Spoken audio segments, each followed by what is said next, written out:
Inilabas na ng Bangko Sentral ng Pilipinas ang mga disenyo ng bagong polymer o plastic na banknote kung saan tampok ang mga hayop na katutubo sa Pilipinas bilang kapalit ng mga pambansang bayani ng bansa.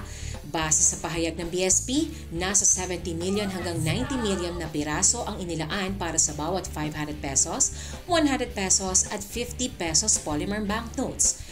Makikita sa 1,000 peso bilang Philippine Eagle at Sampaguita Flower, habang sa 500 pesos polymer banknote ay tampok ang Visayan Spotted Deer. Ang 100 peso bill naman ay may Palawan Peacock Fisan at ang 50 peso bill naman ay nagpapakita ng Visayan Leopard Cat at Lanuta ni Vidal.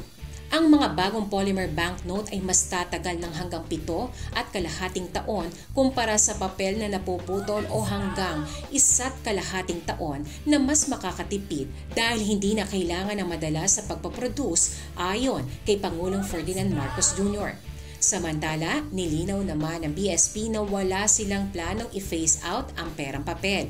Patuloy pa rin paiikutin ang mga ito para matugunan ang demand para sa supply ng pera sa bansa. Shane Tolentino para sa Balitang Unang Sigaw.